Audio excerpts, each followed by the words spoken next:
gente, graça e paz de Cristo, bem-vindos ao canal Cristo em Evidência. O tema do nosso vídeo de hoje é sobre a Páscoa, especificamente sobre a morte e a ressurreição de Jesus. Bem, gente, a Páscoa no mundo de hoje é bem diferente, bem deturpada, bastante voltada para o consumismo. Se você fizer uma busca rápida no Google a respeito da Páscoa, vai aparecer uma série de coelhos e ovos de chocolate. E aparece uma ou duas cruzes ali perdidas no meio daquelas imagens de coelhos e de ovos de chocolate.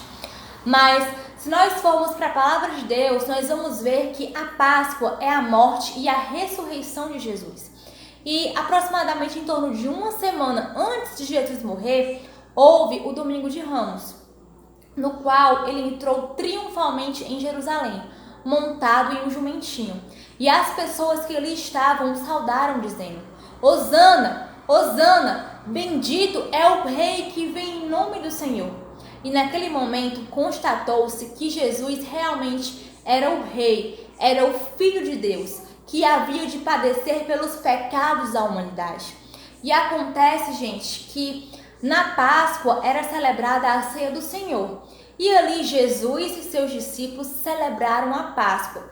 E ali naquele momento Jesus indicou que alguém dentre os discípulos o iria trair. E os discípulos ficaram demasiadamente tristes. Depois daquela ocasião, eles celebraram a ceia. E depois de terem louvado um hino, subiram para o Monte das Oliveiras. E Jesus levou 3 discípulos, Pedro, Tiago e João. E Jesus se retirou para orar no jardim do Getsêmani. E ali a palavra de Deus conta que ele sentiu demasiada angústia, tristeza, pavor, porque sabia que a sua hora estava chegando. E essa tristeza e essa angústia se dá especificamente porque Jesus naquele momento já estava sentindo o peso dos pecados da humanidade.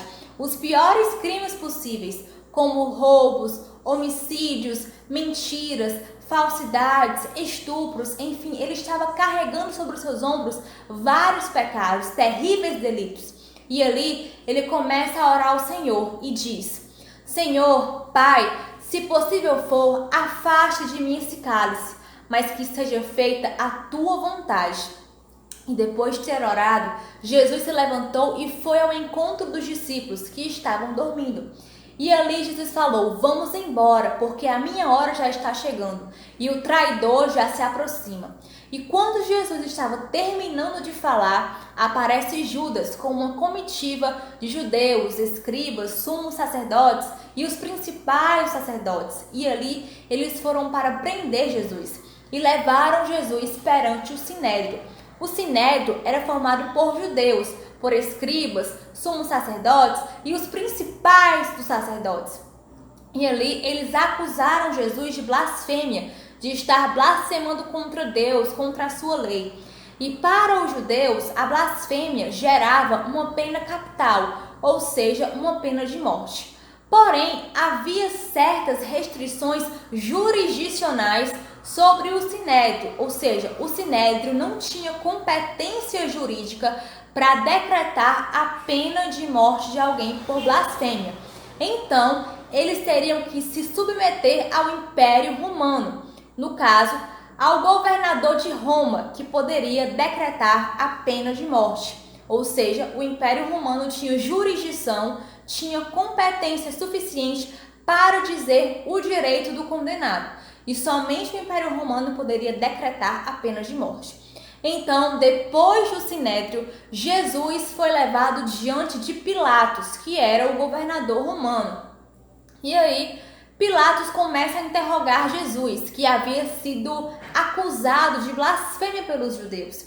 E ali ele foi acusado de rebelião. E rebelião no Império Romano era um crime que poderia causar a pena capital, ou seja, a pena de morte. E Pilatos fica admirado porque Jesus não responde às acusações que lhe são feitas ali naquele tribunal. Acontece que Pilatos soube que Jesus era galileu e que, portanto, Jesus era da jurisdição de Herodes. Então, Jesus foi mandado para Herodes para ser julgado por ele. Porém, na realidade, Herodes fez apenas zombar de Jesus e disse-lhe que ele era apenas um rei inventado, rei dos judeus, e ali o ridicularizou publicamente. E Herodes mandou Jesus novamente para Pilatos. Acontece que Pilatos sabia que Jesus era inocente e que ele não havia cometido nenhum crime. E na época de Jesus, era costume na festividade da Páscoa, conceder-se a algum condenado, a algum prisioneiro, um indulto. O que é um indulto? No direito, indulto é perdão. E eles concediam um indulto de Páscoa para algum condenado. E Pilatos pergunta à multidão quem eles querem que seja solto, Jesus ou Barrabás. Barrabás havia sido condenado por rebelião e havia sido condenado porque cometeu um homicídio depois de ter causado um tumulto. E possivelmente Barrabás já estaria no corredor da morte. Mas o povo, incitado pelos judeus, pelos sacerdotes judeus, acabou escolhendo a Jesus e gritavam cada vez mais alto: crucifica-o! Crucifica-o! E Jesus foi entregue para ser crucificado. Acontece que antes da crucificação, Jesus ele foi torturado. E a tortura no Império Romano era aplicada como uma pena subsidiária, ou seja, antes da pena de morte havia a pena de tortura, no qual o condenado era amarrado em um poste e 2 dos principais soldados ficavam açoitando ali o condenado. E esses açoites se davam por meio de um chicote chamado azorrague. Esse chicote era um chicote com tiras de couro e em suas pontas haviam objetos perfuro-cortantes, como vidros, pontas de ossos, metais, enfim, exatamente para dilacerar o corpo, para dilacerar as costas do condenado. Então a gente percebe que a crucificação de Jesus foi extremamente violenta e sangrenta e foi numa atmosfera de carnaval. As pessoas estavam festejando a morte de Jesus. Acontece, gente, que se nós formos para as Escrituras Sagradas, nós vamos ver em Isaías que o profeta Isaías fala que Jesus seria levado como uma ovelha muda ao matadouro perante os seus tosquiadores. E ele iria ser morto para que as pessoas não fossem condenadas, né? E Jesus se fez maldição por nós. A palavra de Deus nos fala em 1 Coríntios, aliás, em 2 Coríntios 5, 21, que em Jesus não se achou pecado, porque ele não cometeu nenhum tipo de pecado, mas ele se fez maldição por nós. E o fato de ele ter se feito maldição por nós não faz dele um pecador. Jesus não se tornou pecador por nossa causa. Ele se tornou maldição por nossa causa e morreu pelos nossos pecados, aplacando a ira de Deus em relação a nós e nos justificando diante de Deus. E aí, gente, nós vamos ver que a crucificação de Jesus foi bem pesada, bem violenta, né? E aí, eu queria compartilhar com vocês um trecho do livro A Cruz do Rei, certo? Do Timothy Keller. Eu já falei desse livro aqui em alguns vídeos anteriores, mas esse vídeo tem algo que é bem interessante para nós aqui, certo? Esse livro, ele fala na página 228 que a corte do Sinédrio, como eu falei agora há pouco, não tinha poderes para proferir a pena de morte.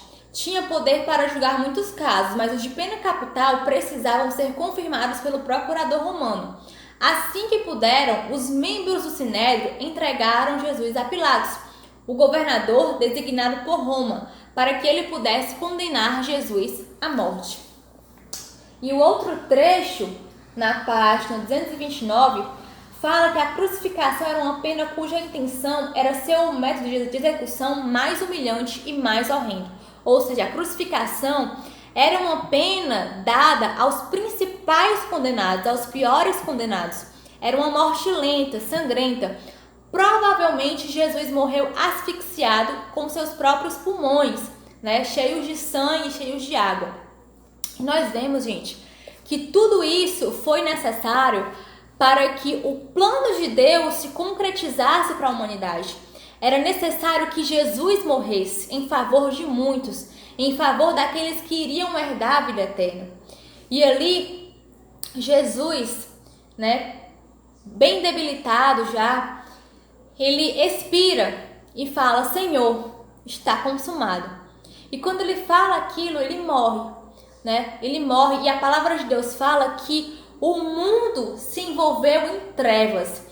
E essas trevas não se falam apenas de trevas de tempo nublado, mas se fala de realmente trevas espirituais. Naquele momento, o mundo ficou envolto por trevas espirituais e o véu do tempo se rasgou de alto a baixo, mostrando que a partir dali nós poderíamos ter acesso direto à presença de Deus. E aí Jesus morreu. E um homem que era membro do Sinédrio, que era seguidor de Jesus, discípulo de Jesus, chamado José de Arimateia, pediu o corpo de Jesus a Pilatos para que ele fosse sepultado, E ali acontece que os judeus, por medo de os discípulos levarem o corpo de Jesus, eles fizeram com que alguns soldados ficassem ali de guarda, de vigia. Mas se nós formos para Mateus capítulo 28, nós vamos ver que Jesus, ele ressuscitou ao terceiro dia, Porque como estava escrito, Jesus falou que ele reconstruiria o templo em 3 dias. E no caso, ele estava falando dele mesmo, que ele ressuscitaria ao terceiro dia. E no capítulo 28 de Mateus, nós temos que Maria Madalena e a outra Maria foram ver o sepulcro para visitar Jesus. Só que quando elas chegaram lá, a pedra havia sido removida, E havia descido um anjo com aspecto de relâmpago. E esse anjo, ele vestia vestes bastante alvas. E ele pergunta: por que vocês procuram entre os mortos aquele que está vivo? Então, Jesus apareceu para aquelas mulheres e elas o adoraram. E ali, Jesus fala para elas: não temas, ide avisar a meus irmãos que se dirijam a Galileia, e lá eles me verão. Se nós formos lá para 1 Coríntios,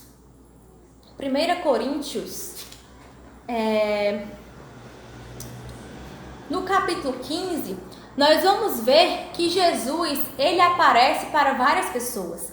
Ele aparece para Pedro, para os 12, para os apóstolos, para um grupo de 500 irmãos, para Tiago, para Paulo. Ele aparece para várias pessoas, confirmando que a ressurreição de Jesus não foi uma conspiração como muitas pessoas afirmam que foi. Porque se fosse conspiração, teria que ter uma quantidade muito pequena de pessoas. Mas, na verdade, a ressurreição de Jesus é reiterada também pela arqueologia, pela história, que valoriza muito o testemunho das testemunhas oculares, E nos processos criminais, as testemunhas oculares são de extrema relevância, porque cada testemunho ocular vai apresentar a sua perspectiva. E aí, gente, para finalizar, eu queria ler com vocês um trecho do livro Em Defesa de Cristo, certo? Do Lee Strobel, que se encontra na página 62, que fala que depois da ressurreição de Jesus, os discípulos e seus seguidores foram pressionados a ficarem quietos. Mas, na verdade, eles não ficaram quietos porque eles sabiam em quem eles criam. Eles sabiam que Jesus realmente estava vivo. No entanto, por causa da integridade de Jesus, eles proclamaram que viram, ainda que eles tivessem que sofrer e que morrer por causa disso. Então, se não fosse verdade, eles não seriam capazes de morrer por algo em que eles não acreditavam. E eles acreditavam sim em Jesus. E eles foram até o final, defendendo a existência de Jesus, a ressurreição de Jesus. E é por isso que hoje nós temos que confiar nessa palavra. Jesus não está morto, Jesus está vivo, e ele vive e ele reina, e um dia ele virá para buscar a sua igreja. Bem, gente, era basicamente isso. Espero que tenham gostado do vídeo. Obrigada por ter visto esse vídeo até o final. Inscreva-se no meu canal, ative as notificações, ative o sininho e divulgue entre as pessoas que vocês conhecem. Deixe o seu like no vídeo, comente, compartilhe, tá bom? Deus te abençoe e até a próxima, se Deus quiser. Tchau, tchau!